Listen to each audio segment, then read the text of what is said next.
Bueno, ya estamos aquí otra vez. Buenas tardes. Hoy estoy con un grupito muy majo que me he conseguido. He conseguido juntar a varios profesionales y a Alejandro, que ya lo escuchamos la semana pasada a Alejandro, que es padre. Y hoy tengo el placer de estar con estos profesionales con los que he coincidido en algunas ocasiones, a los que le tengo mucho cariño y los que me gustaría que me contaran desde su visión, pues cuál es su experiencia, ¿no?, con el sistema educativo, si son orientadores, si son profesores, y luego después pues hablaremos de los dictámenes e informes, si perjudican al niño, si son condenas, como decía el otro día Alejandro, y bueno, luego ya nos podemos hablar un ratito sobre eso, que creo que es un tema importante. Así que bueno, empezamos la ronda. No sé quién. Yo tengo por orden a Ana, por ejemplo. Si queréis, lo hacemos así. Yo tengo por orden a Ana, luego a David, luego a Alejandro y luego a Teresa. No sé si Teresa se tiene que ir antes, me lo dice y la pasamos antes. ¿Vale?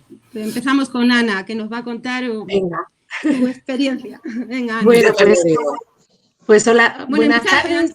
Antes de nada, perdonad, muchísimas gracias por estar aquí, por dejarme un ratito de vuestro tiempo. Es un placer, pero quiero agradeceroslo de todo corazón, que estéis aquí en mi habitación y que podamos compartir un ratito juntos. Y espero que os sintáis bien, que no haya que se puedan debatir las cosas, aunque haya diferentes opiniones. Y nada más. Venga, Ana, empieza. Por supuesto.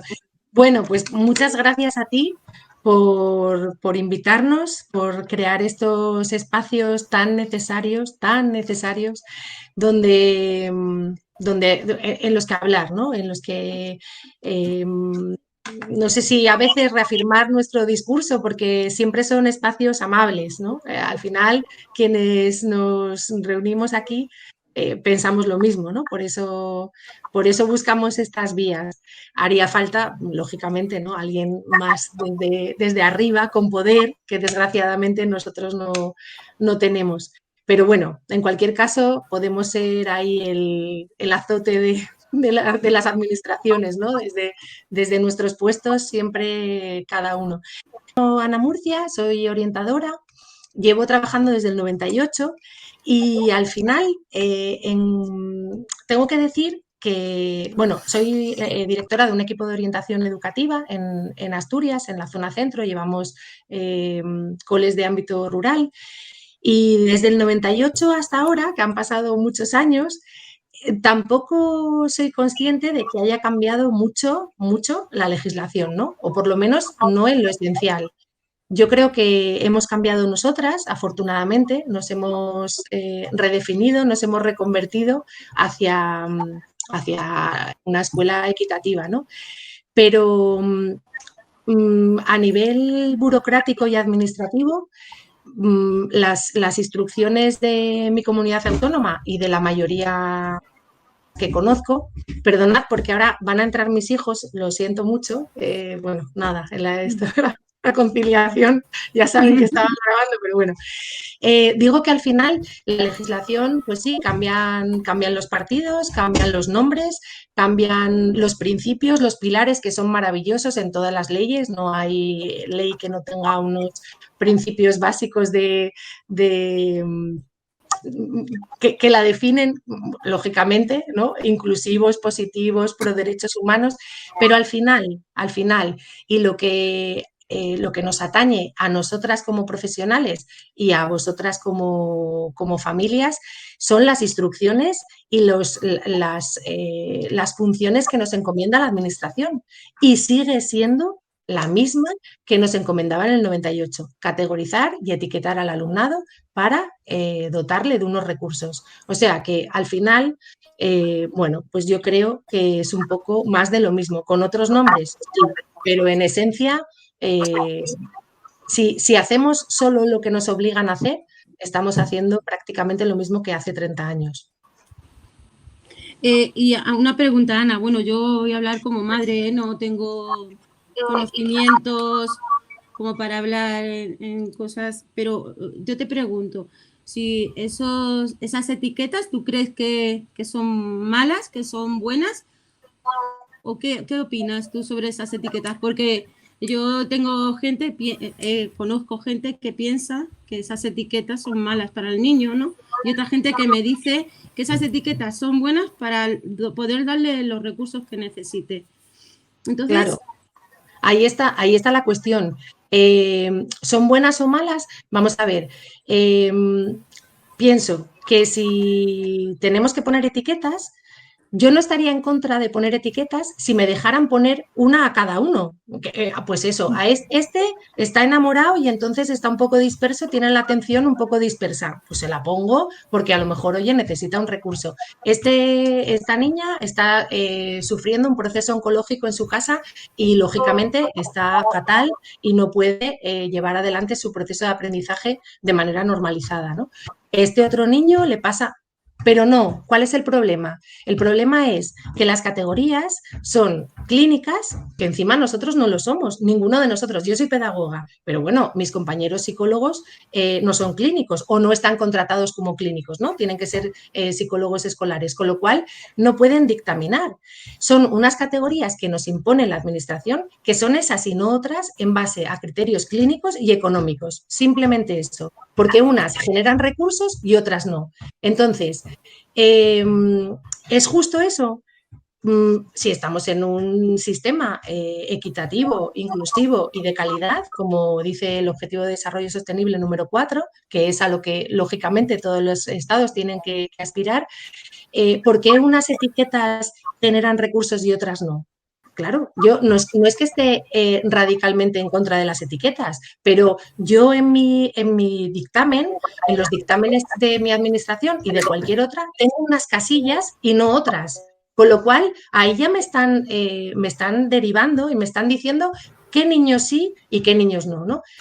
Categorizar es ordenar jerárquicamente a niños y niñas. ¿Yo por qué tengo que ordenar jerárquicamente a niños y niñas? En base a sus categorías. No puede ser. Contra eso sí que estoy, desde luego. Creo que los claro, recursos tienen que estar en la escuela pública de manera ordinaria. Si yo tengo los recursos, ¿para qué quiero etiquetar? Me dicen también, bueno, es que si no, las familias no reciben las becas de necesidades. Bueno, pero ¿por qué la administración pública tiene que externalizar y privatizar unos recursos que deberían estar en la escuela pública? No, no, usted no conceda becas, usted dote a los centros con todos esos, no, la verdad es que no voy a aventurarme a decir una cantidad, ¿no? Pero dote usted a la escuela pública de esos recursos y no necesitamos becas. ¿Para qué se necesitan becas, no? Con lo cual, categorías, si son las que ellos nos ponen, no, estoy en contra, porque no son equitativas. bueno, gracias Ana. Vamos a seguir y luego volvemos otra vez. Para que así sea más fluido. Toca a David. David, un placer que estés aquí, David. Pues gracias por contar conmigo para esto, porque la verdad es que, como ya ha dicho Ana, yo creo que no sois conscientes de la ayuda que nos dais a los profesionales que ahora existan las voces de las familias, porque hasta ahora teníamos que escuchar el mito de la voz de las familias. Y dicen, no, no, las familias lo que quieren es educación especial, las familias lo que quieren. Entonces, el valor que tiene poder tener las familias reales, escuchándolas, y que no seamos nosotros los locos que decimos eso, es una ayuda fundamental. Y no sé, os puedo contar un poquito también cómo llegué yo a esto de la orientación, porque mi camino fue un poco diferente del de Ana. Yo empecé como maestro y tengo que reconocer, porque las cosas hay que decirlas como son.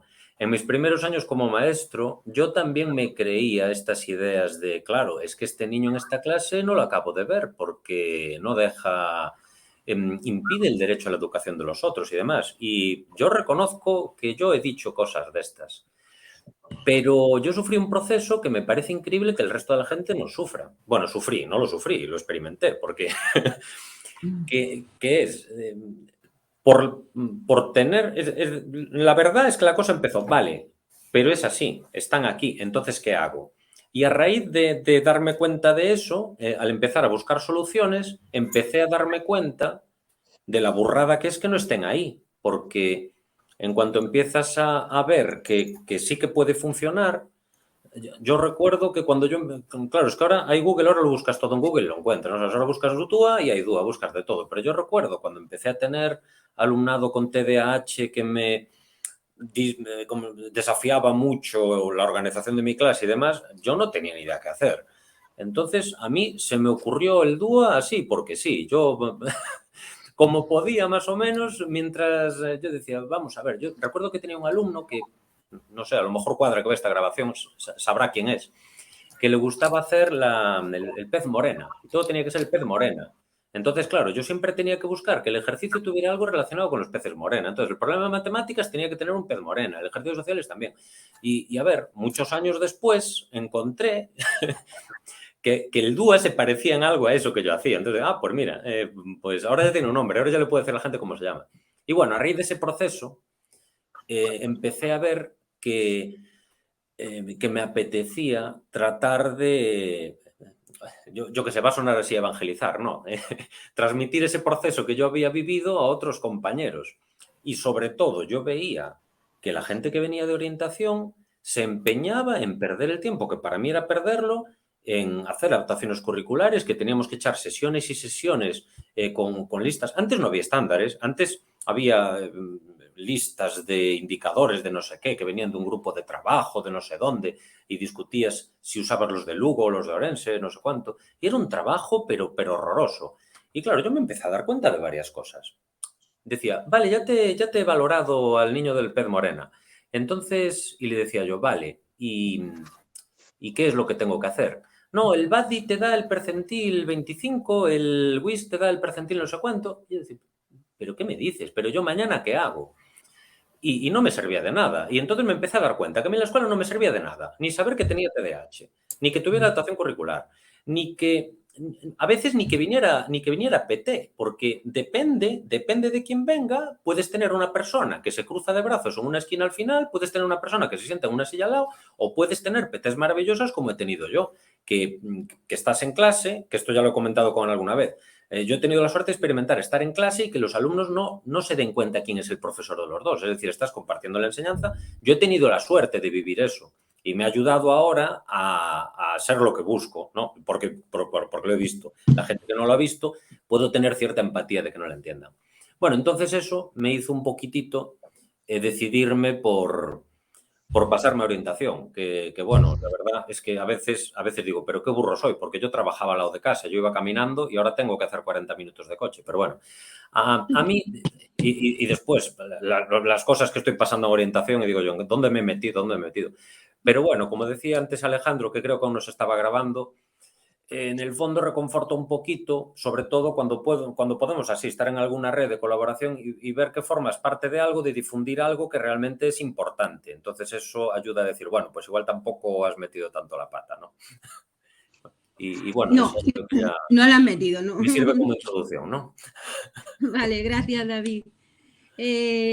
A ver, como han hablado ellos que son profesionales, Alejandro, si no te importa que hable ahora Teresa y después cuentas tú un poco de tu experiencia de dictámenes y ahí pasamos a, si quieres, a eso. Teresa, es que no sé si está Teresa y si no, pues...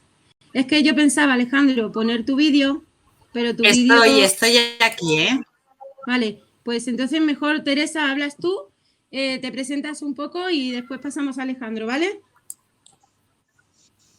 Vale, luego en cuanto acabe lo que voy a hacer es cambiar de ordenador, ¿vale? Que creo que es que este me va bastante mal. No se te ve ahora, por Teresa. eso me... Ya, vale. Sí, voy. Es que se ha desconectado y he tenido que volver a entrar.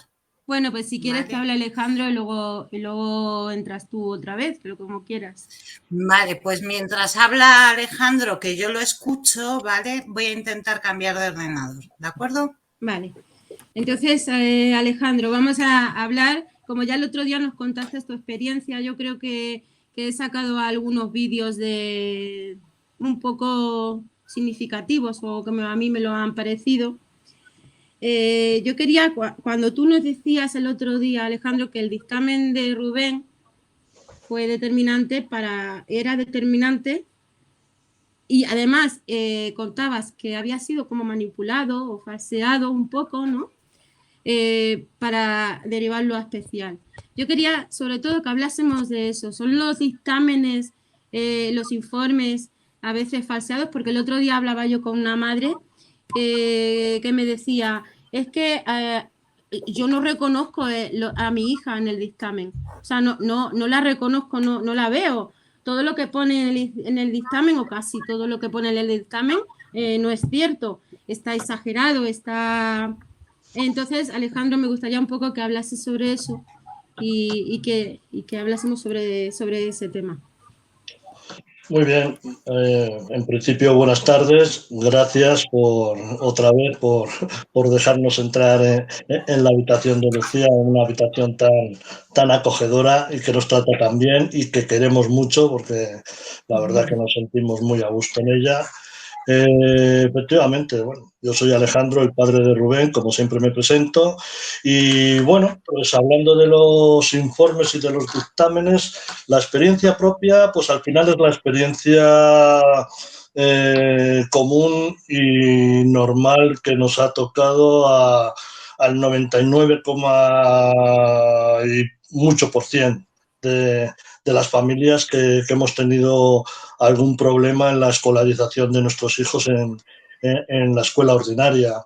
Rubén estuvo 8 años perfectamente adaptado e integrado en el colegio, sin ningún problema, hasta que llegó un curso, en cuarto de primaria, un profesor que de entrada no quiso a Rubén en el aula.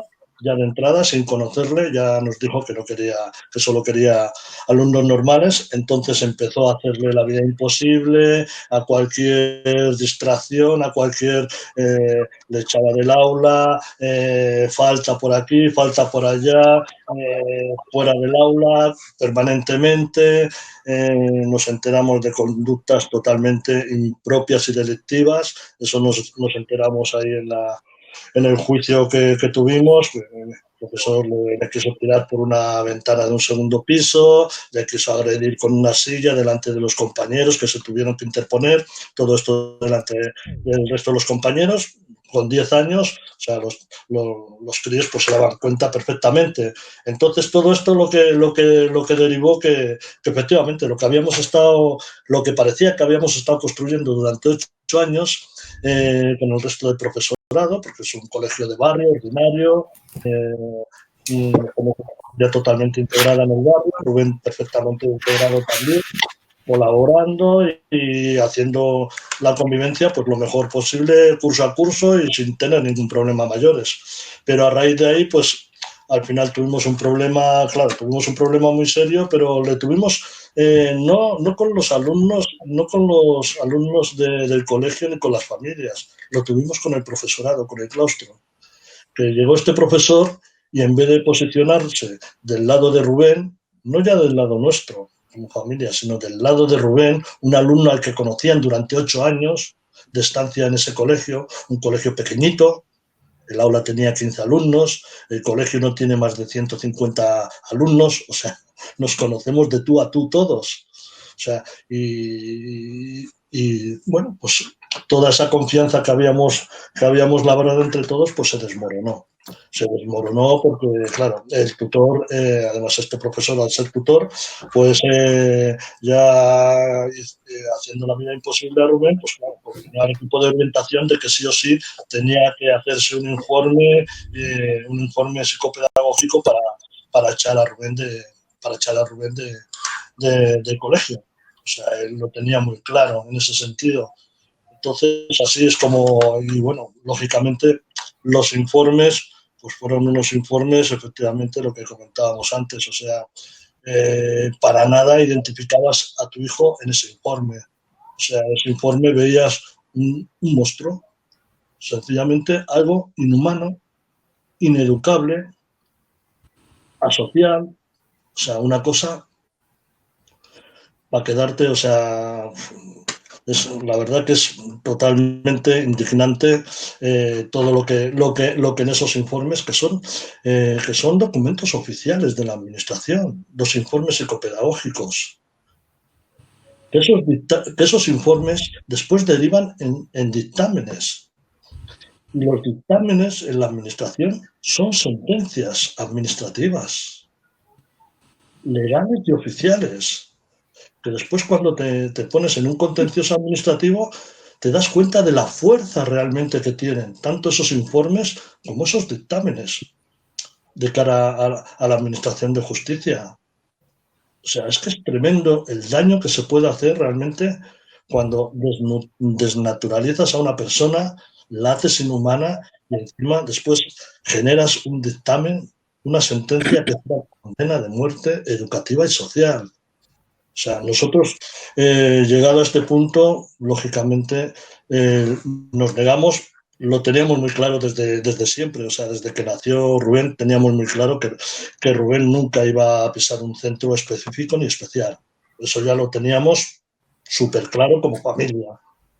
O sea, y además viendo el curso, como ya te digo, los 8 años que había estado perfectamente adaptado, integrado en el colegio y encima por estas circunstancias sobrevenidas tener que sufrir todo esto, vamos, o sea, nosotros nos negamos rotundamente y ahí es donde empezamos nuestra gran batalla con la administración educativa y con la administración judicial, porque al final todo esto, claro, la administración educativa es muy poderosa, tiene unas herramientas muy fuertes, se sabe, sabe qué teclas toca y el corporativismo en ese sentido también es muy fuerte también, en ese sentido, porque bueno, a Rubén le hicieron un informe, nos negamos, le hizo otro informe, pero es que era un informe que era exactamente igual que el primero.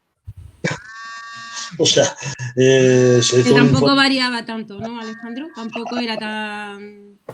Entonces sí se manipula, sí se falsean, por llamarlo de alguna manera, desde mi ignorancia, los informes, sí se manipulan. Sí, pero oficialmente ahí queda. Oficialmente ahí queda y tú vas a un juzgado y el juez, el informe del equipo de orientación es palabra escrita, palabra de Dios. Tú puedes llevar 20 informes propios o de personas ajenas pero profesionales cualificados, psicólogos clínicos, incluso y tal. Y esos informes el juez, en nuestro caso, les despreció. Absolutamente. Solo dio veracidad al informe del equipo de orientación.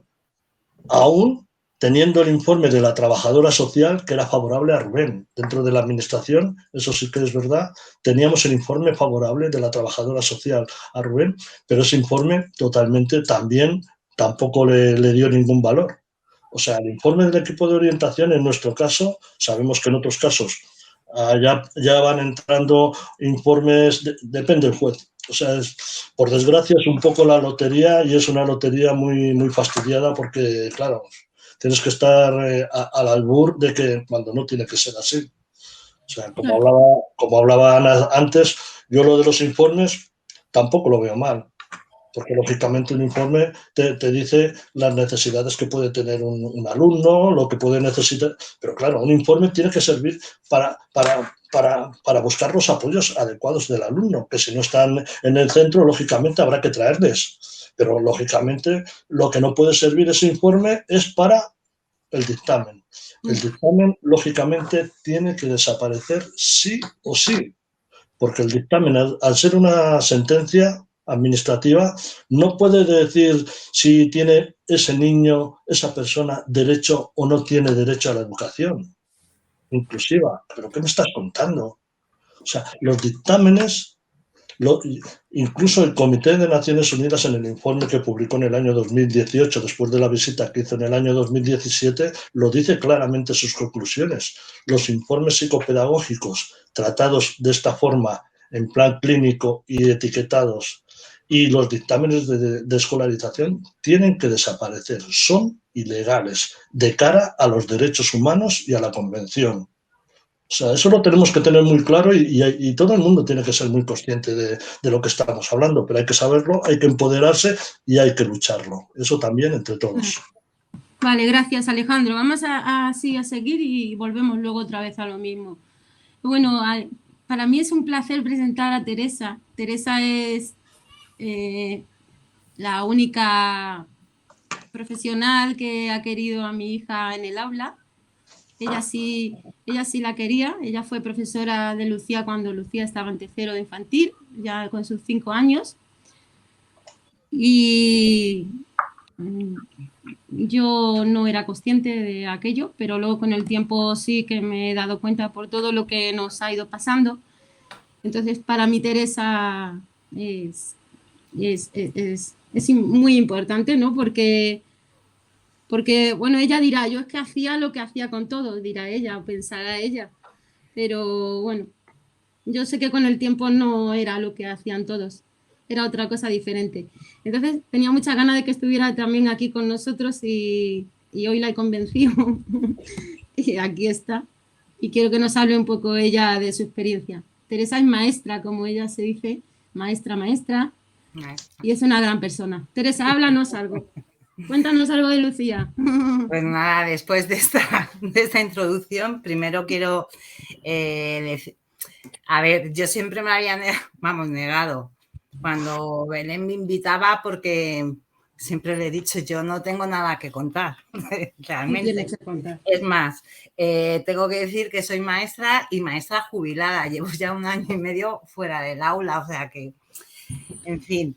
Pero, y luego tengo que decir una cosa que digo siempre y que parece un poco como un peloteo con Belén. Pero como se lo he dicho a ella y lo he dicho muchas veces, pues ya aprovecho y lo digo aquí.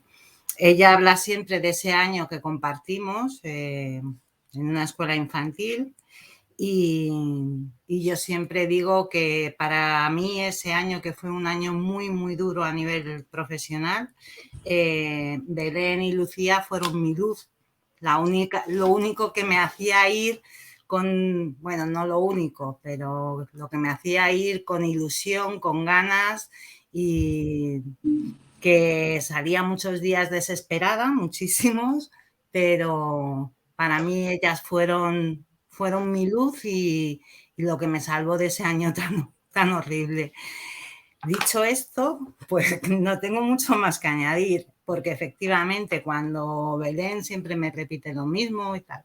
Yo a lo mejor he sido una persona, vamos, creo que lo he sido, profesionalmente muy afortunada.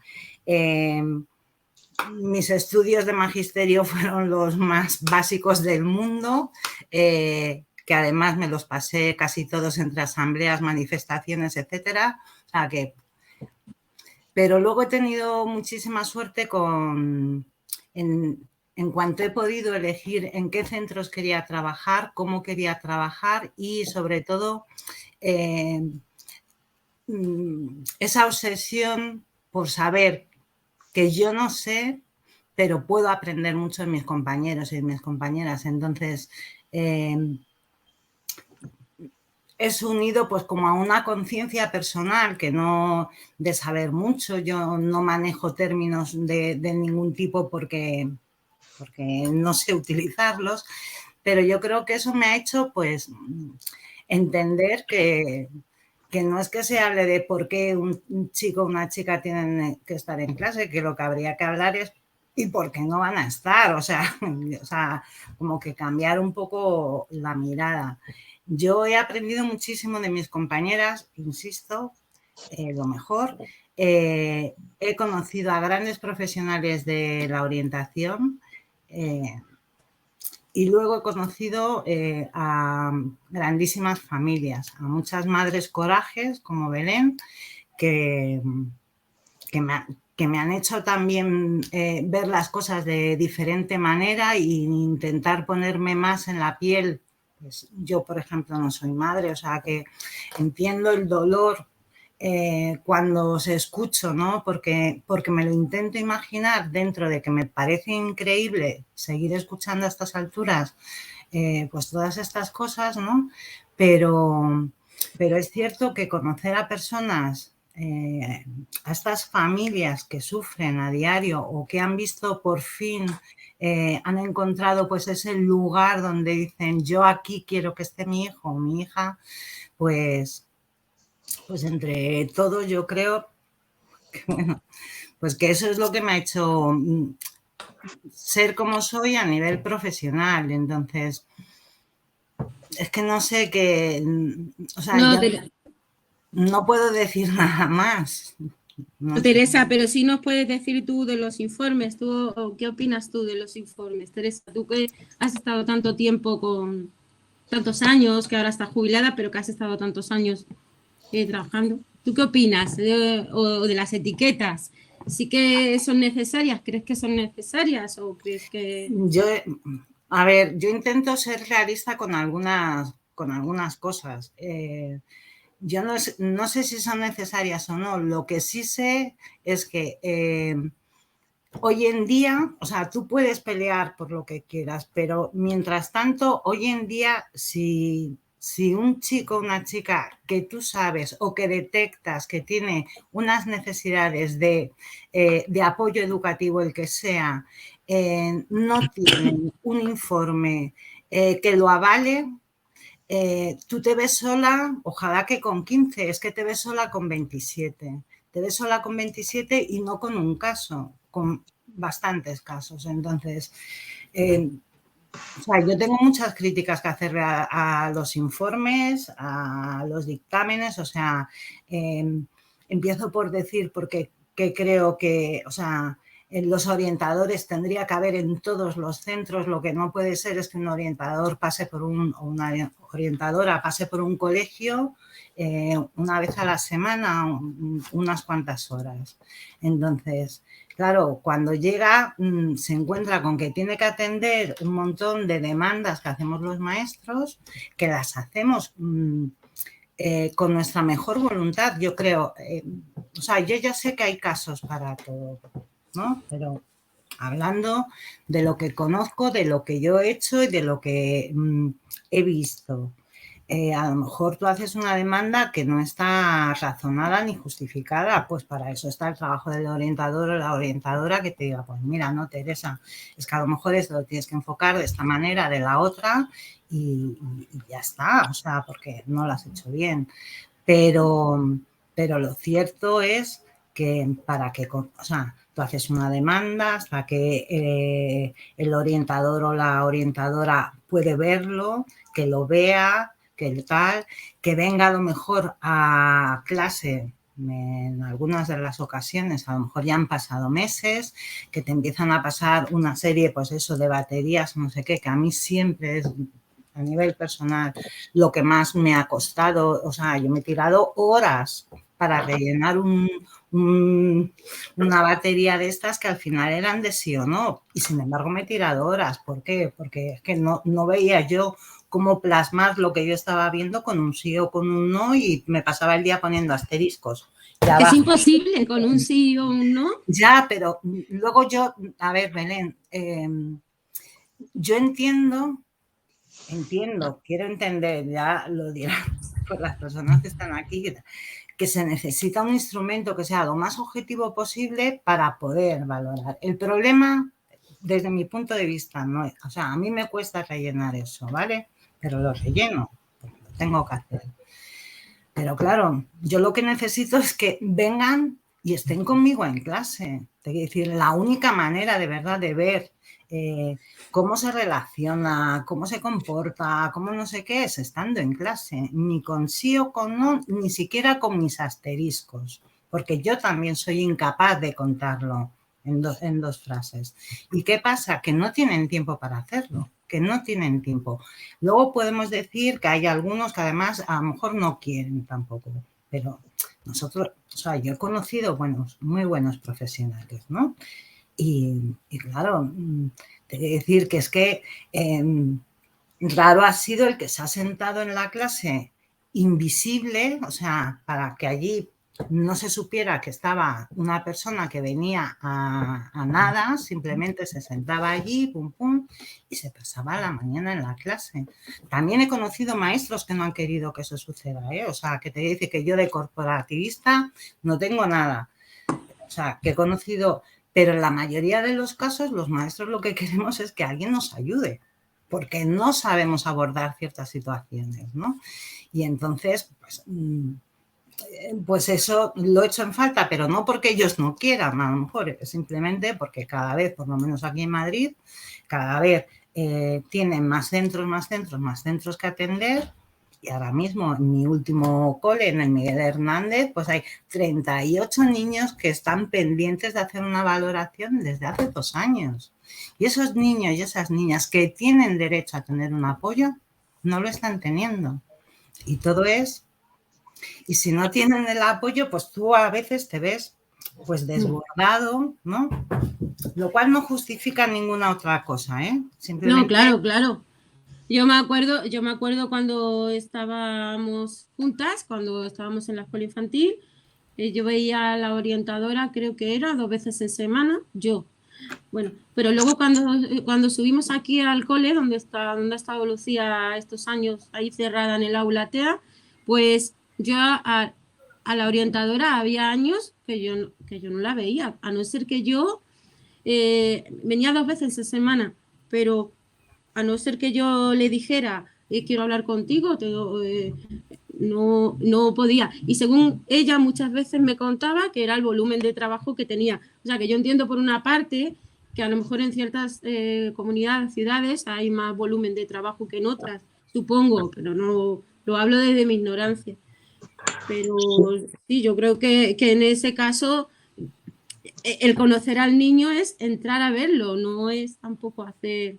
Que sí, que los test estos están, vale, pueden guiar un poco, pero si no lo conoces de verdad, si no lo ves de verdad, en realidad no sabes bien cómo abordar nada, porque te lo va a decir, pero desde una perspectiva que no sé si me explico. Bueno, eso. Sí. No, y yo ya solo para terminar con esto que has dicho, dándole vueltas, a ver, yo siempre he trabajado en la escuela pública, pero siempre en infantil, en un centro que era solo de infantil, pero solamente del segundo ciclo, y solamente el año que coincidí con Belén fue en una escuela infantil, 0-3.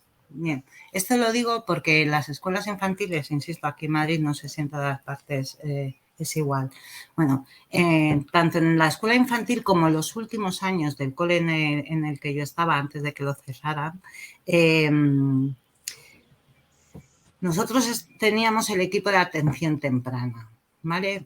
Para mí, personalmente, o sea, yo siempre teníamos en el centro equipo de orientación durante unos años, más este año de la escuela infantil, el equipo de atención temprana, y los últimos años que ya he estado en primaria, el equipo de orientación. Yo, los equipos de orientación, para mí, en general, chapó, entre otras cosas, lo digo porque sí que tenían un tiempo regulado, fijo para las familias, no solamente para la atención, sino para la formación con familias, y tenían un tiempo regulado para la formación con docentes. Entonces, yo he hecho, no sé si cursos, pero formación del claustro con la orientadora del equipo de atención temprana, pues para ver cómo afrontar tal problema, cómo podemos enfocar de otra manera y tal. Y eso en los equipos de orientación, por ejemplo, es algo, vamos, no tienen tiempo ni para ver a los niños, pues no te quiero decir a las familias y a los maestros, ¿eh? O sea, que yo he estado un año y qué pasa con esto, y qué pasa con esto, y qué pasa con esto, y en los recreos, cruzándonos por los pasillos, oye, que no sé qué, o sea, así funciona, además, me refiero. El sistema educativo. Yo conozco una madre de aquí del cole, cuando voy a recoger a Marcos muchas veces, su hijo tiene, creo que es dislexia o algo así, creo que es un problema del lenguaje, no sé exactamente cuál es, y lleva esperando Teresa para que lo valoren desde que estaba primero de primaria, y Marcos está ya en quinto, o sea, son 4 años y pico lo que lleva esperando a que una orientadora por fin valore y le dé los recursos que necesita. Mira, el problema... Es una pasada, vamos. Dime, Alejandro. El problema que tenemos las familias normalmente, no siempre, pero normalmente el problema que solemos tener las familias con los equipos de orientación es que cuando nos llaman suele haber una espada de Damocles. Mm. O sea, no te van a llamar para decirte qué bien va tu hijo, cómo, qué bien integrado está, cómo avanza, cómo... Normalmente, vamos, está como en todo, hay excepciones, está clarísimo. Y hay unos profesionales como la copa de un pino. Pero la experiencia de la mayoría de las familias, cuando te llama ya el equipo de orientación, mal. Sí. Yo por Mal. las Muy experiencias que he conocido y que me han contado, mal. No hay cosa buena que te mal. digan. No sé los orientadores que hay aquí que nos pueden decir, pero... Entonces lógicamente es como dice Teresa, lógicamente tendría que ser, efectivamente, tendría que haber más recursos, tendría que haber mucho más tiempo, habría que hablar mucho más, buscar soluciones, lógicamente, porque en la escuela, al final, el problema, lo que no puede ser en la escuela, que el niño sea un problema, cualquier niño, no puede ser. Es que no puede ser, es que es imposible, es inhumano. En la escuela nunca sobra un niño, nunca, nunca. Sobrará un mal profesional, eso sí, pero un niño nunca le puedes quitar de la sociedad. Y la inclusión solo se consigue en la escuela ordinaria, no en las aulas específicas, no los apoyos fuera del aula, no en los centros especiales, que no son de educación. Eso lo dice el comité, no lo digo yo. Yo lo reafirmo. Pero es que estamos hablando de derechos humanos, estamos hablando de personas. Un niño no puede ser un problema en la escuela. Y una familia como nosotros no podemos ser un problema porque lucha por los derechos de su hijo. Habrá que buscar Sí, otras soluciones. Es muy complejo todo, sí, pero lo que nunca sobra es el niño en la escuela ordinaria. a mí me da pena que sí, que es complejo, que es todo, pero que al final yo siempre, muchas veces le digo a mi marido, es que la que pierde siempre es la misma. Yo digo, siempre es la misma. Es que la que pierde, pase esto, pase lo otro, la que pierde es Lucía siempre. Es que tiene 14 años y lleva perdiendo toda su vida. Entonces, sí, yo entiendo que las cosas son complicadas y que el volumen de trabajo puede ser muy grande, pero claro, nunca pierde un profesional, siempre pierde mi hija, entonces ahí no sé, Ana, dinos algo, a ver. Yo, mira, la verdad es que estoy viendo que tengo muy mala conexión. No, pero Voy a seguir ahí a ver si me oís bien. Regular, sí te ¿no? oigo bien. Vale, Bien, vale, bien. perfecto. Perfecto. Por retomar un segundo lo de las etiquetas que decías, el problema de las etiquetas, además de que no hay una para cada uno, es precisamente ese, ¿no? Que tienden a homogeneizar a los que se supone que comparten la misma etiqueta, ¿no? La misma categoría. Y eso no nos sirve para nada en la intervención, no guía en absoluto la intervención, ¿no? Decir que un alumnado tiene perfil TEA no es decir nada, porque o sea, hay que hablar de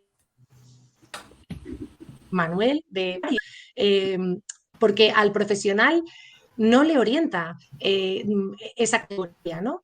Lo que pasa cuando un niño o una niña lleva esa losa es que todo el mundo tiene una serie de prejuicios, de ideas preconcebidas sobre lo que cree que es un alumno con TEA, sobre lo que cree que es un alumno con TDAH, sobre cualquier cosa, ¿no? Y entonces tiendes siempre a confirmar tus hipótesis, ¿no? Entonces, bueno, pues no nos sirve para guiar la intervención de los profesionales, con lo cual sirve. Desde luego que tenemos muchas dificultades, ¿no? Como estáis hablando de las ratios, yo tengo que decir también en honor a la verdad que en Asturias estamos mejor que en otras comunidades en cuanto a ratio bueno, en Galicia creo que nos ganan para bien, pero nosotros en Asturias, en los centros de más de 400 niños y niñas, tenemos una unidad de orientación a tiempo completo, ¿eh? Por ejemplo, eso no existe en muchas comunidades autónomas. Pero bueno, también seguimos con centros de atención quincenal, que yo siempre planteo, jolín, por buena que sea la orientadora, ¿qué puede hacer una persona 2 veces al mes, ¿no? Por bueno que sea un director general, si solo va 2 días a su despacho, no creo que pueda cambiar muchas cosas, ¿no? Lo que tenemos en contra es las hojas de cálculo de los señores y las señoras de inspección. Eso es lo que, o sea, yo digo que la orientación, o sea, que la inclusión termina donde empiezan sus hojas de cálculo, ¿no? Porque, claro, no podemos hablar de todo lo que hablamos y que luego te llegue el inspector o la inspectora de turno con su Excel y diga, no, pero vamos a ver, ¿cuántos DNE hay aquí? ¿Cuántos? ¿No? Pero si es que, no, ¿cuántos? ¿No? Incluso como a mí me ha dicho un inspector, no, pero hoy, ¿qué es? ¿Hoy es NEE o es NEAE? Pero, hombre, hoy es Mario, ¿no? Claro, no podemos, vamos a ver, yo creo que nos íbamos a hacer muchas más cosas si nos dejaran. Queremos y sabemos hacer muchas cosas más, pero al final nos obligan a hacer esos informes de evaluación psicopedagógica y esos dictámenes, porque si no, nos hacen responsables a nosotras de que las criaturas no van a tener los recursos que necesitan, ¿no? Y eso, aparte de esa carga moral que puedes tener, ¿no? De estar privando a una criatura de un recurso que necesita, además es una función de nuestro perfil que viene recogida en el decreto de orientación y a la que no te puedes negar, ¿no? Entonces, bueno, pues lo soluciono cumpliendo la legislación en los momentos que me obligan, ¿no? Tengo que terminar haciendo esos informes porque son prescriptivos, es que no me puedo negar. O sea, negarme sería exponerme a un expediente, ¿no? Disciplinario o como sea. Yo no me puedo negar. Entonces, tengo unos periodos que fijan que no tienen ningún criterio pedagógico, ¿eh? Es un criterio burocrático, administrativo, de gestión de inspección fundamental. Espero que no se lo tomen muy a mal, pero bueno, también se lo digo a ellos y ellas, ¿no? Tenemos bastantes discusiones. Tengo que cumplir esas normas cuando me obligan, pero el resto del año hago esas cosas que quiero hacer, ¿no? El modelo en el que estamos, el modelo de atención a la diversidad en el que estamos, se llama modelo de espera al fracaso. Y claro, una vez que asumes ese nombre, no puedes continuar, ¿no? No puedes moralmente, no puedes permanecer esperando de que un niño o una niña va a fracasar, ¿no? Porque eso desde luego que es inmoral. En todos los decretos de orientación del país, uno de los pilares básicos es la prevención. Y fundamentalmente creo que sería la forma en la que se podrían solucionar la mayoría de los problemas. ¿Cuándo? Antes de que empiecen el cole, antes. Detectando factores de riesgo y proporcionando factores protectores, ¿no? En eso estamos, pues eso, con modelo de respuesta a la intervención, trabajando con peques desde los 2 años y medio, ¿no? En programas que en el equipo. Pero eso lo hacemos el resto del año, ¿no? Las fechas y las pautas que nos pone la administración, pues son eso, ¿no? Unos días concretos en los que tienes que tener la documentación y la tienes que tener sí o sí. O sea, no te puedes negar, Ana, yo te lo iba a preguntar antes. No me puedo negar, no. No te puedes negar. No me puedo negar. Yo tengo unos informes y unos dictámenes que hacer prescriptivamente, ¿eh? Otra cosa es lo que yo ponga, ¿eh? Tú puedes... Es verdad, claro, es verdad que a mí, por seguir citándoles, nadie me ha cambiado nunca, nadie ha modificado un documento mío, ¿eh? Nadie ha dicho, uy, no, esta casilla aquí no, esta sí, donde dices tal, yo pongo escolarización en centro específico. No, eso no. Pero, ¿qué pasa? Te obligan igual, porque sí, pues lo que estamos diciendo, ¿no? Como los recursos se dotan en función del alumnado con necesidades específicas de apoyo educativo, claro, al final llegas a lo terrible de asumir que si tú no haces ese dictamen donde categorizas a ese niño o a esa niña como alumno de necesidades educativas especiales, no va a tener de manera prescriptiva el apoyo de PT y el apoyo de AL o el apoyo de fisio o un mediador de comunicación.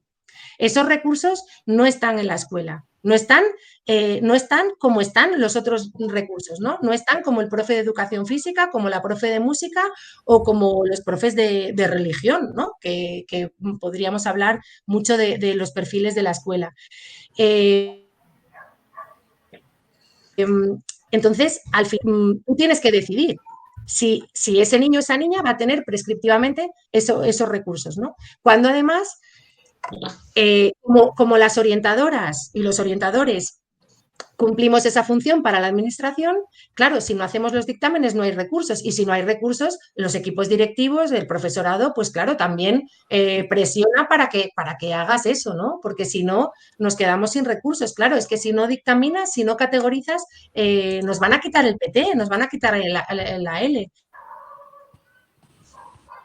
Y claro, entras en una espiral, bueno, pues que al final tienes que hacer los informes. Y nosotros tenemos que hacerlos, bueno, nosotros y todos, ¿no? Prescriptivamente en el cambio de etapa. O sea, ahí no te puedes negar a hacerlos. Esos son prescriptivos. Esos son seguros, los de cuando pasan a primaria y cuando pasan al ISTI, ¿no? Los de cambio de etapa son prescriptivos. Esos los tienes que hacer sí o sí. Sí, sí. Yo, si pudiese yo añadir algo... Sí, David, habla, perdón. Es que a lo que dice Ana poco hay que matizar, pero bueno, como ella dice, en Galicia tenemos una realidad un poco diferente, porque yo sí que estoy destinado en un centro, aunque bueno, como el centro es pequeñito, tengo que visitar otros dos, pero bueno, tengo más presencia en los centros, ¿no? Y después en Galicia, aunque la legislación diga que también los recursos se asignan un poco por las necesidades, en la práctica van por catálogo.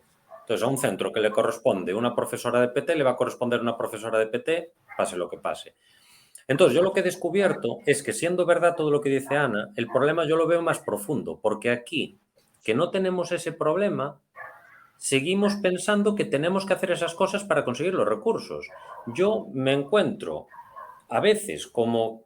A ver, es que Alejandro también tiene toda la razón y Ana también lo ha dicho. Lo que pongamos nosotros en el informe no se suele discutir. Entonces, hay otro mito que yo me encuentro que es, no, es que para que le manden el recurso le tienes que pasar estos 4 baterías de test. Y digo yo, pero vamos a ver, ¿por qué?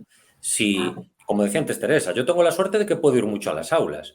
Entonces, yo no tengo ese problema que tiene Ana, por ejemplo, que ella sí que lo tiene, que hay sitios que van muy poco, entonces necesito unos screening. Yo los conozco a todo por su nombre y apellidos, es exactamente lo que hacen, lo que no hacen y cuáles son sus fortalezas.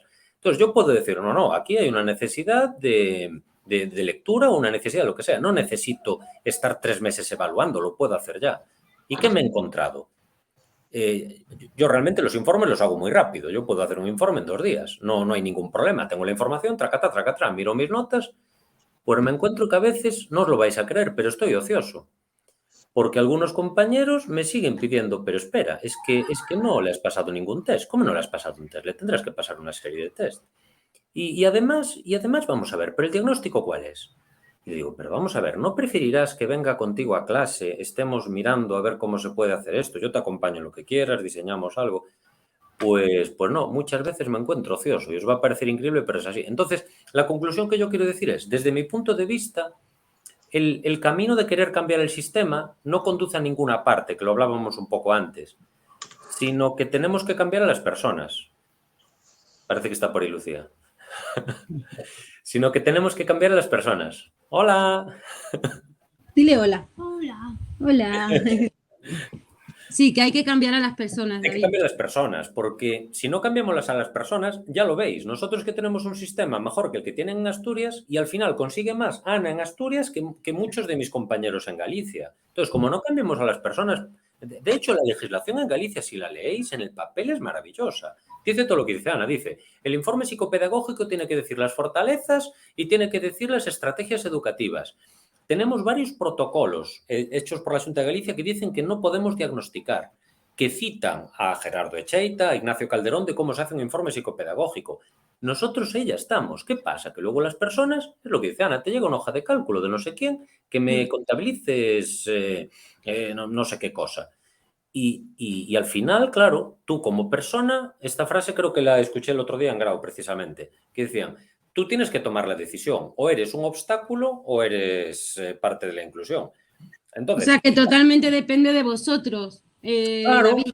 Claro, porque yo digo, yo es que a veces pensaba al principio, decía, pero ¿qué problema tienen los informes y los dictámenes? Yo, en todos los dictámenes que he hecho, bueno, realmente he tenido la suerte, solo he hecho uno, pero todos los que voy a hacer van a ser, tienen un párrafo, escolarización en centro ordinario, ya está. Muy bien. Entonces, vamos a ver, si yo soy tenemos otra suerte en Galicia, el dictamen lo hace el orientador de centro, no lo hace ningún equipo de la administración. Entonces yo, si como orientador de centro todos mis dictámenes tienen ese párrafo, escolarización en centro ordinario, ¿qué problema dan los dictámenes? Ninguno. Entonces, al final, ¿quién es el problema? Las personas que firman un dictamen que ponga educación especial. Entonces, yo creo que tendríamos que ir un poco por ahí. Y no formación, porque os tengo que decir que he visto formación que se llama inclusiva y el ponente que dice, bueno, está claro que la inclusión en el papel está muy bien, pero claro, hay veces que hay que ir a un centro especial, ¿no? Y esto en las formaciones de educación inclusiva. Entonces, no es formación lo que hace falta es lo que estás haciendo tú, Belén, esta difusión de lo que es la realidad y cuál es la manera de trabajar y que existe y que no es un mito y que no nos va a atacar aquí nadie por hacerlo así. Porque es que Alejandro lo explicó muy bien y Ana también. A mí nadie me ha dicho que cambie un informe psicopedagógico. Es decir, está en mis manos hacerlo de una manera o de otra. No es verdad que el sistema me obligue. Ana tiene razón, el sistema me obliga a hacerlo. Pero yo puedo hacerlo basado en fortalezas y se acabó. Y yo no pongo ni un... Por ejemplo, Ana, como os decía, sí que necesita hacer screening, porque ella ve poco a los niños. Pero yo que no los necesito, no hay ningún test y no pasa nada. Y de mis informes han derivado certificados de discapacidad y han derivado becas de atención educativa. Es decir, que no es verdad que tenga que tener test para que le den los recursos. Vamos. Concluyendo, es que al final, depende de las personas. Al final, cuando entramos en la dinámica, efectivamente, cuando se hacen los informes y empiezan que si test por aquí, que si test por acá, al final es una forma de querer justificar la segregación y la exclusión. O sea, cuando ya vas por ahí, mal vas ya. O sea, lo digo ya después de la experiencia y después de todo el camino recorrido y de muchas historias y casos que conoces y que sabes que actualmente pues todavía seguimos en ese tema. O sea, entonces para las familias está claro, es una carrera de obstáculos. Que no puede ser. Sí, sí. Que no puede ser una carrera de obstáculos y cada vez el obstáculo mayor, hasta que consiguen doblegarte, hundirte y decir, vale, dejarme en paz y vamos al especial. No. O sea, dame soluciones. Que para eso eres administración y tienes la obligación de tratar a ese niño como persona, con derechos y dignidad. Que los apoyos no son un favor de la administración. Que los apoyos es un derecho del menor. Que yo como padre estoy obligado, como la administración, a que mi hijo esté en un centro ordinario con los apoyos correspondientes. O sea, porque el derecho es del menor. No es si me gusta a mí como padre o no. El derecho a la educación inclusiva, es de mi hijo, no es mío, no es de la administración. Que como se está demostrado, y en el informe de Naciones Unidas lo dice bien claro, normalmente en España se viola grave y sistemáticamente el derecho a la educación inclusiva de nuestros hijos. Porque al final encima es una pelea que estoy teniendo yo con la administración, con el Estado, a través del Comité de Naciones Unidas. Claro, el Estado encima ufano que dice, no, solo hay sobre un 20% del alumnado con necesidades educativas especiales en centros especiales. Como que ya de por sí, fíjate, la de personas que se ven vulnerados su derecho fundamental a la educación inclusiva. Pero es que encima estás maquillando las cifras, porque las aulas específicas es violación del derecho, lo que comentábamos antes. Los apoyos fuera del aula es violación del derecho. La escolarización combinada es violación del derecho. ¿Por qué? Unos días tienes derechos, hombre, vas al centro ordinario. Pero otros días te quedaste sin derechos, vas al centro especial. ¿Pero qué me estás contando? O sea, y esa culpa no la tienen ni las familias ni por supuesto nuestros hijos. O sea, el sistema está claro que es un sistema que falla y efectivamente Informes, hay que hacer informes. El sistema está claro. Dictámenes hay que hacerles porque son preceptivos también. Pero lógicamente es lo que estamos comentando. A nadie se le obliga a vulnerar el derecho fundamental de un menor. A nadie se le obliga. Yo quería Ya tendríamos que empezar a hablar de otras cosas. Yo ahí ya, bueno, lo que comentábamos antes, en principio, yo creo que ahí las familias, entre todos, nos tendríamos un poco que poner en su sitio y decir a la administración, oye, si estoy violando, vamos, si intentáis que viole un derecho humano fundamental, bajo vuestra responsabilidad, no la mía. O sea, al final aquí el que firma, lógicamente, tiene un peso del copón y la sentencia ahí queda. Y alguien tiene que ser responsable. Tú lo firmas, tú eres responsable de lo que firmas. O sea, entonces, las familias ahí tenemos también que tener un empoderamiento muy fuerte, y con la administración en esto yo creo que tenemos que ser inflexibles y que la administración nos vea así. O sea, porque si no, al final o tragas por el aro o tienes un millón de problemas, como hemos tenido nosotros, de luchar. Al final, todo esto se ha visto reconocido por el dictamen del Comité de Naciones Unidas, y ahí seguimos peleando todavía y abriendo esa brecha para que otras familias la puedan transitar, porque el camino ya va estando trazado y lo vamos teniendo todos mucho más claro. Es lo que hemos avanzado en estos 11 años que llevamos nosotros de lucha con este tema, pero es un tema muy complicado, efectivamente, y ahí tenemos que poner y apoyar todos. Yo quería decir una cosa, apuntar, que al final hacemos informes y dictámenes para generar recursos, pero lo importante, los recursos son necesarios, está claro, son necesarios, pero no son suficientes, ¿no?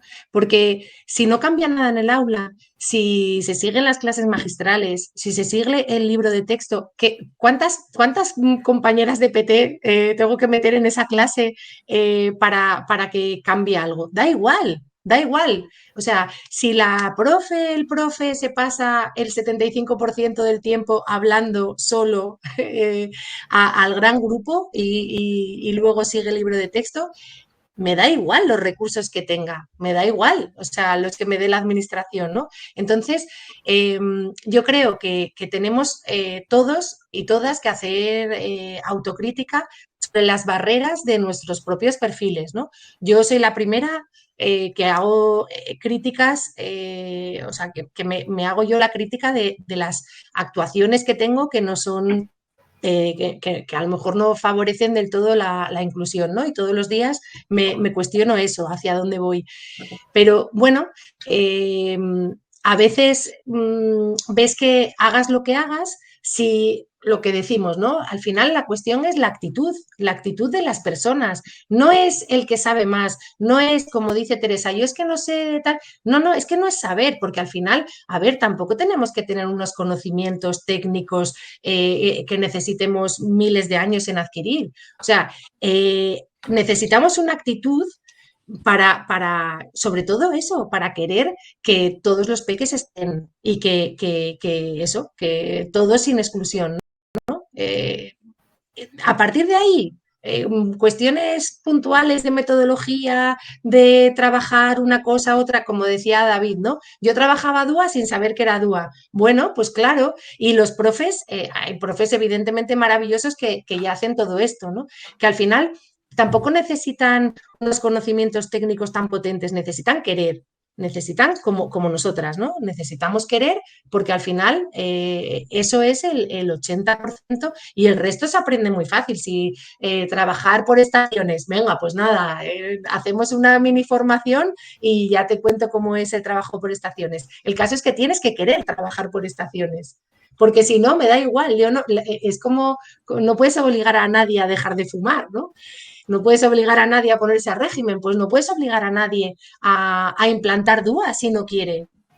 ¿Y qué más me da en los informes? En todos los informes ponemos PAC básico DUA de Márquez, accesibilidad emocional de Mabel, ponemos a Coral, lo ponemos en todos los informes, en todos, porque creemos que eso es lo que orienta, pero no para el alumno de necesidades educativas especiales, orienta para todos y todas. O sea, no serían necesarios esos informes y esos dictámenes si se pudiera, si al final se pudiera obligar, ¿no? Yo creo que si tú vas al médico y te dice que no ha estudiado en los últimos 30 años y que te va a operar con la misma prótesis que empezó a poner hace 30 años, pues tú ¿qué haces? Tú dices, bueno, yo de aquí me voy, o sea, porque si sé que están poniendo y que están haciendo cirugía mínimamente invasiva, usted a mí no me abren canal.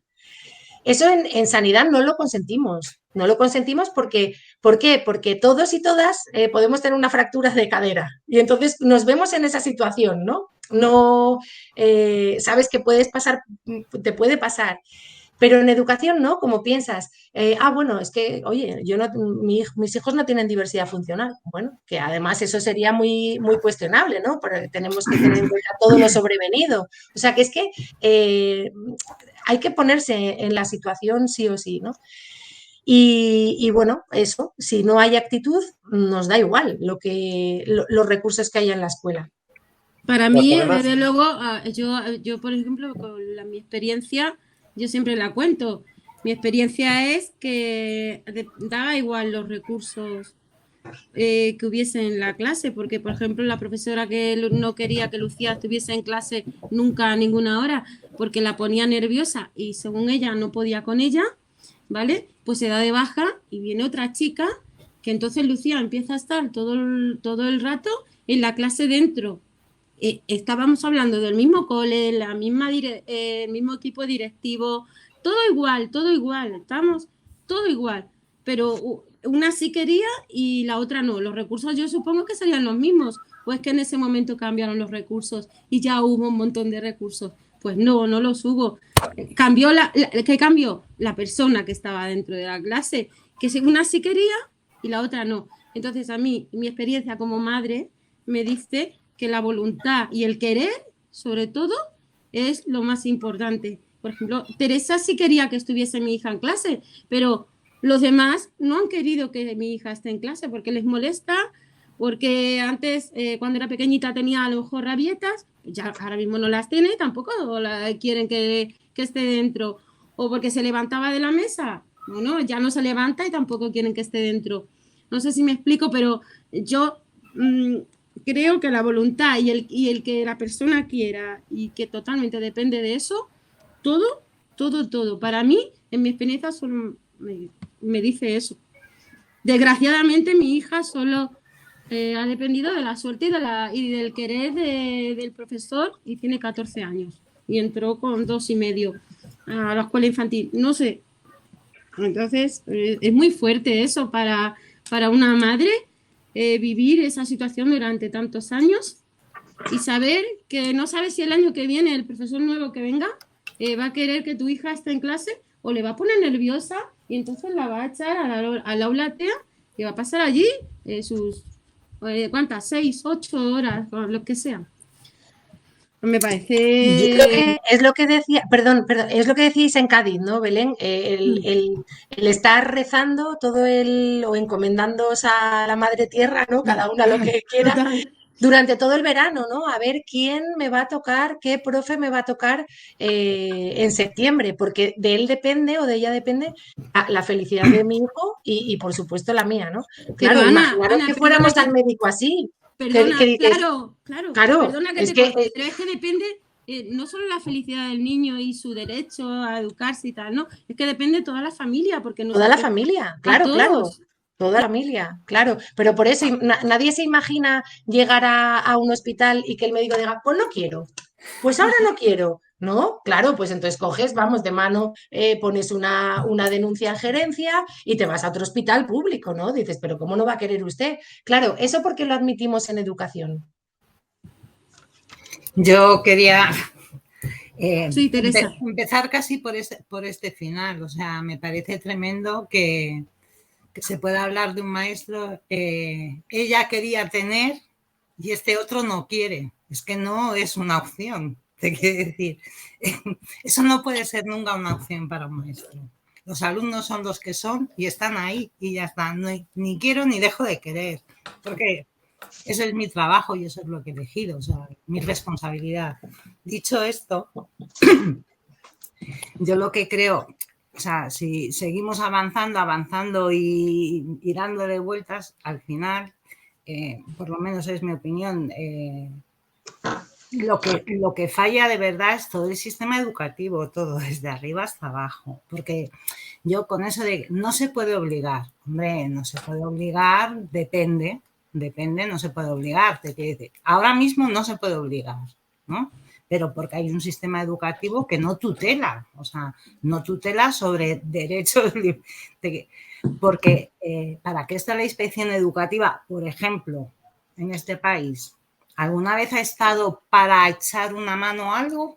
A un docente, a un equipo directivo, a un orientador. ¿Dónde están? ¿Dónde está la inspección? La inspección debería de estar y la primera familia que diga, oiga, que es que este maestro, esta maestra no quiere que mi hijo o mi hija esté en clase, vamos, expediente, que luego para otras cosas sí que enseguida, ¿no? Te quiere decir, claro que se puede obligar, porque somos administración pública, o sea, no podrán obligar en el cole que no sé qué, pero nosotros sí, nosotros somos trabajadores públicos y nos debemos a los ciudadanos que están ahí. Pero no se obliga, Teresa, no se obliga. Ya sé que nos obliga, pero por eso digo, pero yo creo que es una batalla que hay que darla, te quiero decir. Es que la administración tiene que estar para eso, porque yo os oigo hablar, por ejemplo, a Ana y a David desde Asturias y desde Galicia, o sea, de verdad, realidades absolutamente impensables ahora mismo en Madrid, pero impensables, o sea, estáis a años luz, ¿no? Pero aún así, digo, bueno, una administración, la gallega, por ejemplo, no es que yo conozca nada, empiezo, pues oigo cosas, ¿no? Aquí esto, no sé qué, pero te quiero decir que incluso las leyes, las órdenes, no sé qué, pueden ser maravillosas, pero es que hay que hacerlas cumplir. Es que hay que hacerlas cumplir. Lo que no puede ser es que se hagan pues, normas y lo que sea, leyes, y que luego cada uno siga cerrando la puerta de su clase y yo hago lo que me da la gana. No, porque, y ya no hablo de todo el sistema que es parte, te quiero decir, yo porque, insisto, he sido muy afortunada en trabajar entendiendo lo que es un equipo educativo. O sea, yo el otro día estaba, ahora que estoy jubilada y empiezo a hacer, intento hacer limpieza de papeles y papeles y papeles, pues me estoy encontrando actas de reuniones de un equipo de claustro, ¿vale? De 8 personas en aquel momento, dedicadas a reuniones enteras a hablar de un niño, qué es lo que le pasa, qué podemos hacer cuando tengamos un rato, dónde vamos a apoyar, dónde nos vamos a poner en el patio, dónde están los equipos educativos. Pero es que eso, vuelvo a decir lo mismo, no puede ser, o sea, entiendo lo que se dice de voluntad, o sea, porque yo soy la primera que digo que lo que sé o lo que he aprendido es porque he tenido voluntad de, ¿no? Y ojos abiertos y orejas abiertas, o sea, esa voluntad la entiendo, pero luego tiene que haber una responsabilidad y una exigencia hacia nosotros, o sea, nosotros estamos en la escuela pública y se nos tiene que exigir cumplir pues, con ciertas cosas y si no, nosotros mismos deberíamos de denunciarlo, o sea, ¿cómo es posible que tú que tienes este chico, no sé qué tal, o que yo vaya y haga un apoyo y fenomenal y que tú en clase esté por aquí, por allá, ¿no? Eso no puede ser. Y cuando eso se da hay que llevarlo a una reunión, hay que tratarlo, hay que hablarlo y hay que buscar soluciones entre todos. Que no es que ya, o sea, por eso me duele muchísimo escuchar esas cosas que yo no las he vivido, pero también porque ha habido mucho empeño personal en que esas cosas no sucedan, ¿no? Y en denunciarlas cuando han pasado. Pero no nos podemos conformar con el no se puede obligar. No, joder. que somos Claro, trabajadores. pero fíjate, Teresa, por ejemplo, compramos el discurso de, venga, tenemos que hacer los informes y los dictámenes, vale, los hacemos lo mejor que podemos dentro de esa normativa que tal. Y lo que decía, ¿no? Ponemos orientaciones generales, orientaciones de aula, orientaciones DUA, orientaciones multinivel, docencia compartida. eh, pues eso, el que pueda haber evaluación oral o de otras formas, que no sea examen escrito y demás.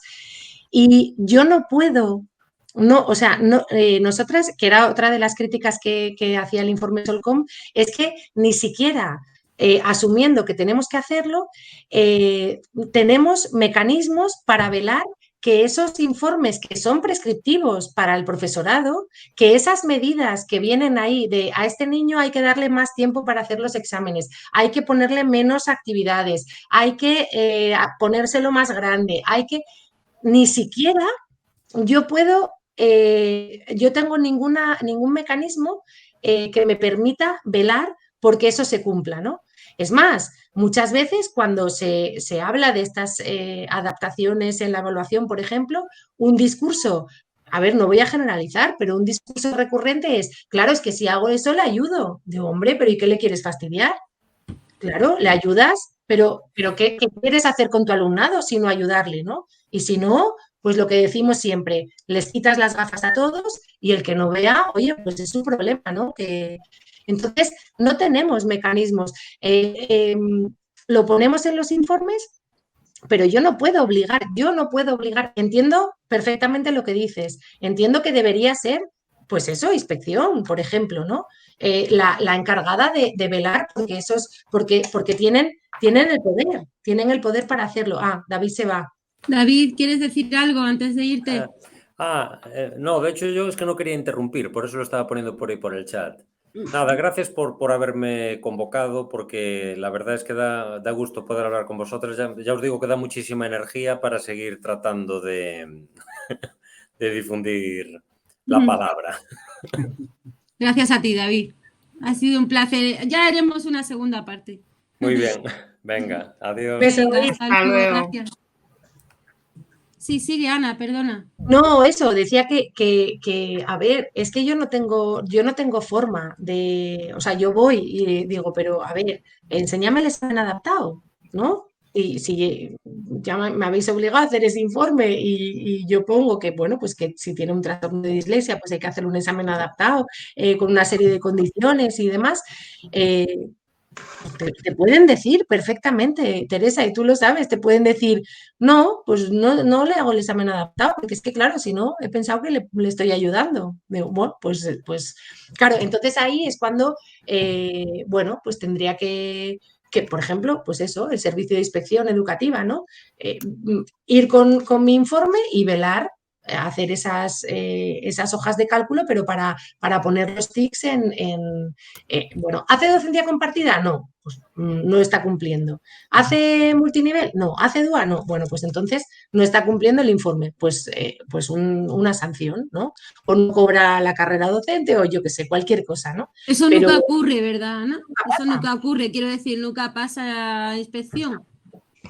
no pasa. Yo, a ver, voy a insistir un poco en algunas cosas. Dentro de que de verdad sé lo complicado que es, ¿no?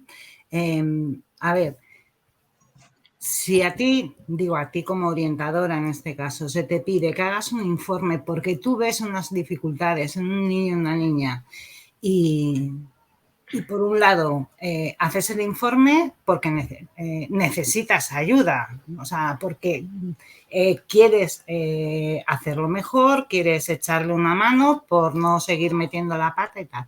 Y luego haces un informe y solicitas, solicitas que te lo hagan porque a lo mejor lo tienes clarísimo, está clarísimo y ese niño o esa niña tiene derecho a tener unos recursos que si no de otra manera no se tienen bien. si la maestra, yo insisto que no lo he vivido, pero si la maestra, el maestro, después de hacer un dictamen, hay que adaptar, darle más tiempo en los exámenes, tiene que hacer esto, no lo hace. Lo que no puede ser es que el informe o el dictamen obligue a una parte y no obligue a la otra, ¿no? Entonces, tendrá que obligarnos a todos, tendrá que obligar al docente que está con ese niño o niña. Entonces, yo creo que a lo mejor también a veces pasa, te quiero decir, yo no digo empezar por lo punitivo, porque no lo creo ni para el docente, ni para el niño, ni para la familia. A lo mejor vamos a suponer que no lo sabe hacer mejor. Habrá que ayudarle, pero es que si no, para eso hay un equipo directivo que tendrá que velar porque se haga eso, digo yo. Y si no hay un equipo directivo, habrá una inspección que tendrá que velar porque eso se haga. Y es que así tendría que ir. Muchas veces pasa, y eso sí que lo he vivido, muchas veces pasa que muchas veces pensamos, es que no me van a hacer caso, es que no sé. Y a lo mejor simplemente no hemos dado el primer paso. También sucede. Mira, Teresa, en plan personal, todo esto que efectivamente estás diciendo y que tendría que ser así, por ejemplo, nosotros en plan personal con Rubén lo hicimos todo. Me lo imagino. Ir al equipo de orientación, a la dirección del colegio, hablar con el tutor, tener 1000 charlas con el equipo de conducta, con inspección educativa, tal. El resultado, mírame a este niño y quítamele de aquí. Por todo. Por eso, una de las cosas que dice el dictamen del Comité de Naciones Unidas respecto de Rubén, de nuestro caso, es que se tiene que revisar todo el procedimiento porque todo se ha hecho mal y exigir responsabilidades a todos los niveles. Estamos hablando, y no solo el caso de Rubén, que muy desgraciadamente, muy normalmente es así, cuando empiezan a haber problemas, aquí se hace el orejas todo el mundo. El claustro, el equipo directivo, inspección, el equipo de orientación, el equipo de conducta, la dirección provincial. ¿Y qué te toca ya? Ir al juzgado. Lo que no puede ser es el poder casi omnívodo que tiene un tutor dentro del aula. Que dice, no quiero a este niño y ya se busca las formas de echar a ese niño.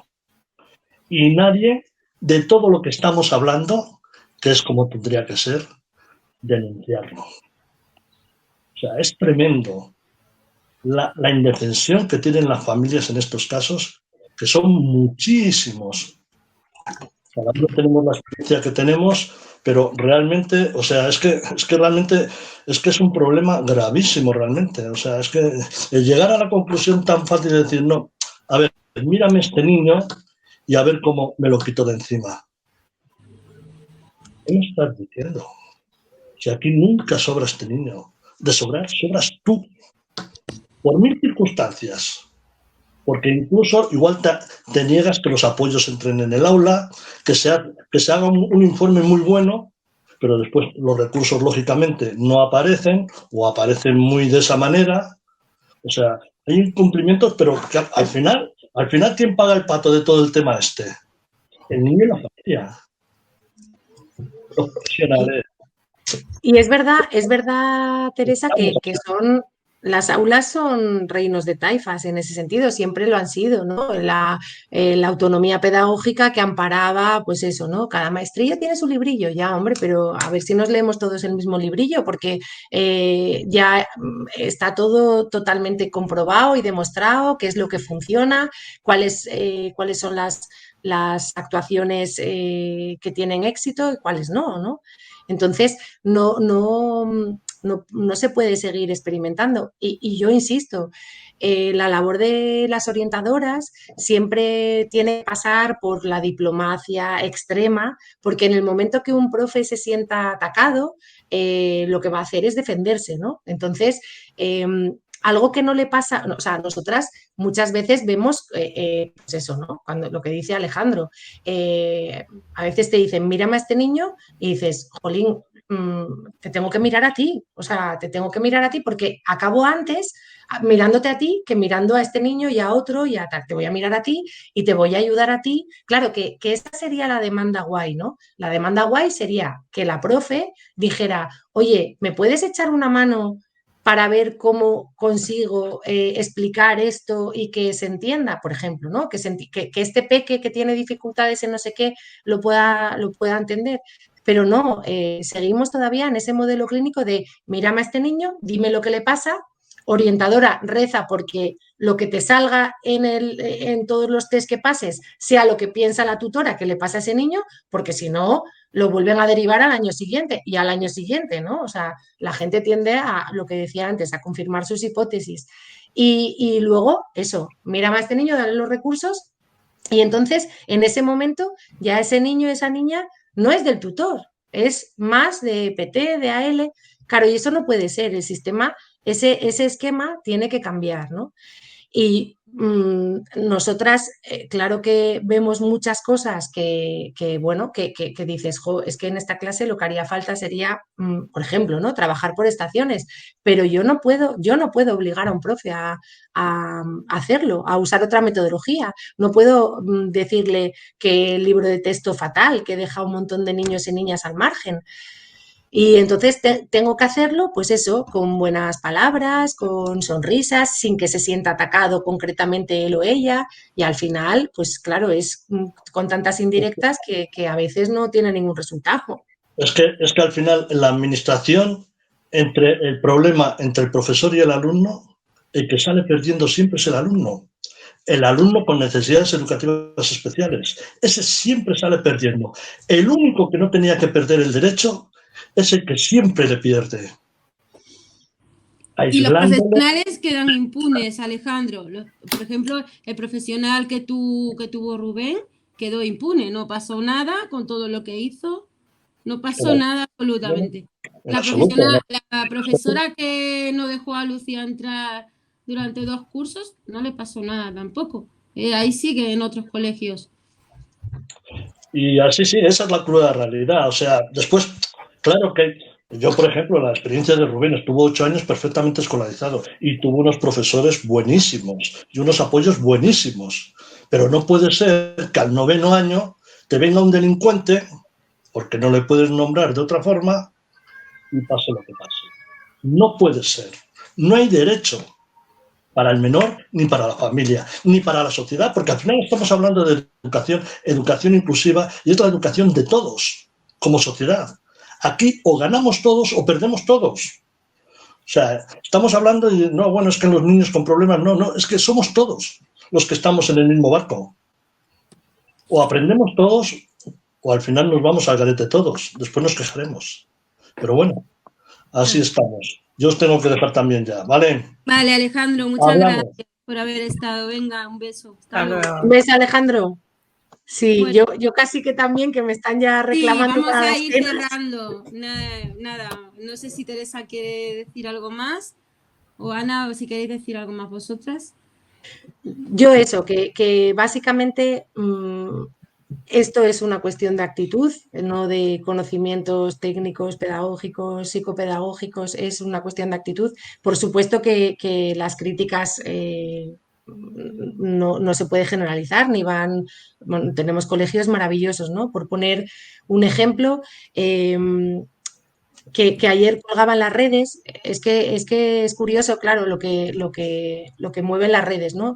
Ayer nos fuimos de excursión con uno de los coles en el que no hay auxiliar educador, ¿no? Porque no tenemos auxiliar educador y tenemos muchos peques con necesidades educativas especiales. Bueno, pues el post que ponía era que en este cole, que es uno de mis coles y al que van mis hijos, no solamente no se disuade a las madres para que no vayan a las excursiones, sino que todo lo contrario, ¿no? Se les convence y de verdad no os imagináis cuando la tutora convenció a la mamá de un peque, lo puso en el WhatsApp del claustro y todo el mundo dijo, que fulanito viene a la excursión y todo el mundo empezó a aplaudir.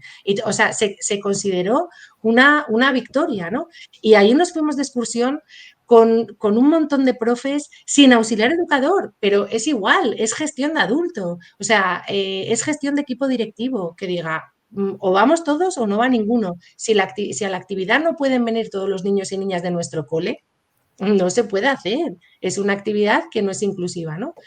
Entonces, allí no tuvimos recursos especializados, claro que no. No tuvimos, sé que en otros coles es lo que pasa, ¿no? Que, es que, claro, nos encantaría que viniera fulanito, pero como no tenemos auxiliar, claro, ¿qué vamos a hacer, no? Es mejor que la cría no venga porque, claro, estaríamos encantados, pero tal, ¿no? A ver, si hay un montón de adultos, no se pueden organizar, no nos podemos organizar como nos organizamos ayer con 120 niños y niñas en la playa, ¿no? Entonces, bueno, pues si se quiere, se puede. Y si no se quiere, da igual cómo te pongas, da igual la sanción, porque ya ves que al final, pues incluso con delitos, como cuenta Alejandro, al profe no le pasó nada. O a las tuyas que estás diciendo, Belén, pues tampoco les pasó nada, ¿no? Siguen ahí. No sé, pobrecillos son niños. Ya, yo solamente para terminar, de verdad, no sé, lanzar, o sea, yo hay cosas que es que no, o sea, que las escucho, sé que existen, de verdad, pero o sea, jamás he trabajado en un centro donde ni siquiera se plantee que un chaval de necesidades educativas o no vaya ni a una salida, ni a una granja, nunca, nunca, ni con apoyos ni sin apoyos. Te digo, o sea, yo me he ido con todos y me he marchado a un parque con 27 niños y llevaba 4 de necesidades educativas. Jamás, o sea, ni planteamiento, te quiero decir, yo vuelvo un poco a lo mismo, es que, por ejemplo, voy a hablar de mi último colegio, Miguel Hernández de Getafe. Es que el planteamiento del claustro no es que todos tienen que ir, ¿no? O sea, es que nadie se puede quedar fuera. O sea, claro. Nadie se puede quedar fuera. Y si tienen que ir el equipo directivo y si tiene quien sea, no se hace una sola actividad en la que no quepamos todos. Y eso tiene que ser, y eso existe. También yo creo que ese mensaje también hay que lanzarlo. Y eso existe. Y si hay, que yo lo he visto, o sea, yo he trabajado, insisto, en educación infantil toda mi vida. Cuando yo empecé a trabajar, bueno, que todavía no estaban ni escolarizados los niños de 3 años. Cuando se empezó a escolarizar en Madrid niños de 3 años, éramos pocos los centros que empezamos teniéndolos, porque había algunos que, vamos, ni de coña querían ver un niño de 3 años. Empezó lo del tema de los cambios, ¿no? O sea, yo he trabajado, a un niño se le cambia y la maestra coge y cambia al niño desde el principio hasta el final, desde que entra y tal. A nosotros, bueno, a mí me han llamado de todo por eso, pero es cierto que yo he conocido maestras y las he tenido, maestras que luego duraban lo que duraban en el cole, o sea, 1 año, porque claro, luego en cuanto podían, pues decían, este no es el centro que yo quiero, ¿no? Pero maestras que se han negado a cambiar niños. Entonces tú se lo explicas, se lo dices, pero al final llega un momento, y yo he sido directora de ese colegio, en el que le hemos dicho, yo y el resto del claustro, efectivamente, no te puedo obligar, pero lo que sí te digo es que este niño, esta niña, no se queda sin cambiar. Y entonces, si tengo que venir yo, si tengo que dejar la clase, lo que sea, pero desde luego este niño y esta niña se cambia. Te quiero decir que vuelvo un poco a lo mismo. También hay que hacer valer que efectivamente, si decimos que hay unos derechos que existen, hay que pelear todos los días y desde todos los frentes y no dejar que quien dice que no la quiero en mi clase, que no cambia un niño, que no sé qué, se vaya de cositas, porque no puede ser y es obligación de todos, de todas, desde arriba hasta abajo, primero intentar convencerla, ayudarla, lo que sea, pero si no, hay que tomar medidas porque efectivamente, como dice Alejandro, el objeto no es ni tú, ni yo, ni siquiera su padre ni su madre, es el niño y la niña que están ahí y tienen esos derechos. Y ya está. Claro que sí. Gracias. Bueno, vamos a ir cerrando. Gracias, Teresa. Muchas gracias a las dos. Un beso muy grande y yo creo que ha sido muy interesante todo lo que se ha hablado aquí. Yo sé, Teresa, sé tu forma de trabajar y sé todo lo que has luchado también por otras cosas. Y también existen profesores y gente... por supuesto. No, yo no quiero Vale. quedarme con un mensaje no, negativo, No, ¿eh? No, Yo, vamos. pero sí existen también, Teresa, muchos niños que se quedan sin excursiones. Pues y ya sin lo ot- sé. Y sin Sí, muchas cosas. desgraciadamente lo sé. Sí, lo sé y sufro además cuando lo leo, pero De hecho, perdona, de hecho, ayer me escribieron de la Asociación Down España para decirme, por favor, ¿puedes contar esta experiencia? Porque necesitamos visibilizar cómo hacen en otros coles, ¿no? ¿Cómo se hace queriendo? ¿Cómo se hace queriendo llevar a todos de excursión? Perdona, Teresa, que te corté. no. No, que sí, que tú sabes. Lo que pasa es que tú no lo has vivido, Teresa, porque donde tú te has movido y en este cole de Getafe no tiene nada que ver con... Bueno, y si encima eras la directora, claro, vaya No, maravilla. este no. No, era de otro. Bueno, pero es igual, claro. Pero claro. sí, ese cole Ya, no pero tiene nada que ver alrededor de lo que estamos viviendo aquí en Madrid, no tiene nada que ver. sí, Pero bueno. sí, que yo lo sé, pero lo que digo es que te quiero decir que hay que sembrar o esparcer semillas, te quiero decir que por ahí pasa mucha gente como pasa por el otro lado y hay que hacer valer esos derechos. O sea, cuando tú decías, Ana, y es así, ¿no? Te quiero decir, hay maestros y maestras que siguen anclados en el pasado, no puede ser. Y vuelvo a decir lo mismo, y ahí tiene que haber una administración que le diga, perdona, o sea, que tú aprendieras a leer con la M y la A no quiere decir que 50 años o 60 en mi caso, eso pueda seguir siendo así, ¿no? Entonces, te quiero decir, también la administración en Madrid ha sido muy sabia en eso, te quiero decir, se ha cargado toda la red de formación que servía, entre otras cosas, para eso, para que docentes a lo mejor que empezábamos, pues fuéramos viendo cómo otros compañeros y otras compañeras decían, pues es verdad, no hace falta la M con la A o no hace falta un libro de texto. Así es. Pero ya se lo fueron cargando todo y entonces ahora ya la formación es tú con el ordenador, ¿no? No discutas con nadie, no intercambies con nadie, no hagas nada. Y esa baza, claro, la han ganado. Eso para empezar. Pero a lo que voy, efectivamente, lo que valió hace 1000 años, no, por supuesto no vale ahora. Y entre todos también tenemos que hacer, pues eso, que no puede ser que yo voy a estar un año en este colegio, mira, con que me dejen hacer lo que yo quiera, no.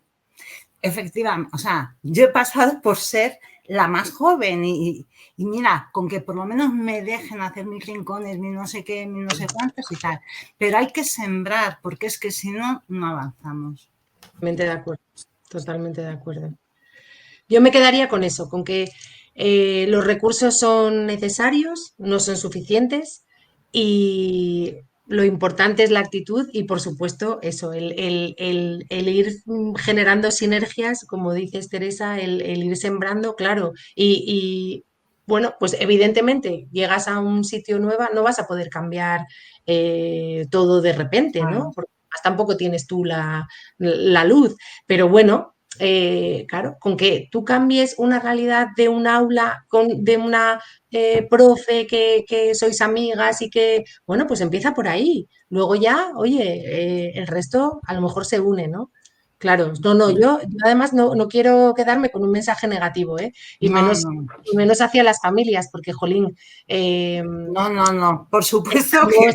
claro, estamos en vuestro mismo barco, totalmente. Otra cosa es que haya muchas barreras, pero estamos ahí. Bueno, muchas gracias por estar. Muchas gracias a las dos. Nos vemos en otra ocasión, ¿vale? Un beso muy fuerte, Belén, y dale luego ya, dale un beso. Espera, Teresa, espera, ¿vale? Venga, hasta luego. Bueno, muchas gracias. Hasta luego. Hasta luego, Ana. Adiós, Ana. Hasta luego.